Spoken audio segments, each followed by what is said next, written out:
ఇక వృషభ రాశి వారి యొక్క ఫలితాలు అయితే ఈ వారం మీ గోచార గ్రహగతులు కనుక చూసుకున్నట్లయితే మిశ్రమ ఫలితాలు కనపడుతూ ఉన్నాయి.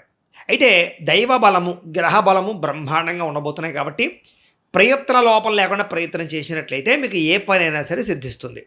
విడిపోయినటువంటి భార్యాభర్తలు కలవడం కానీ, విడిపోయినటువంటి స్నేహితులు కలవడం కానీ, ప్రేమికులు కలవడం కానీ, కుటుంబాల మధ్యలో ఏదైనా సమస్య వచ్చి విడిపోయినా దూరమైనా మళ్ళా తిరిగి కలుసుకోవడం కానీ, అన్యోన్యత కానీ బ్రహ్మాండంగా కనపడుతున్నాయి.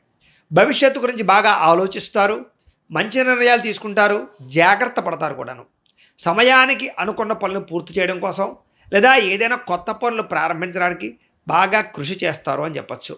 ఆందోళన, ఒత్తిడి, సమస్యలు చాలా శాతం తగ్గుతాయి. చక్కని ఆహారపు అలవాట్లు చేసుకోవడానికి, వ్యాయామం చేయడానికి, సమయాన్ని సద్వినియోగపరచుకోవడానికి ఎక్కువగా ప్రాధాన్యత ఇవ్వడంతో పాటుగా దీర్ఘకాలిక రోగాలు ఉన్నవారు ఆ రోగాలు తగ్గించుకోవడానికి చేసే ప్రయత్నాలన్నీ సఫలీకృతం అవుతాయి.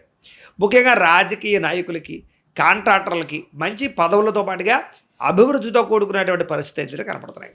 ముఖ్యంగా సినిమా, టీవీ, మీడియా రంగాల వారందరికీ కూడా కలిసొచ్చే కాలము, మంచి అవకాశాలు రాబోతున్నాయి.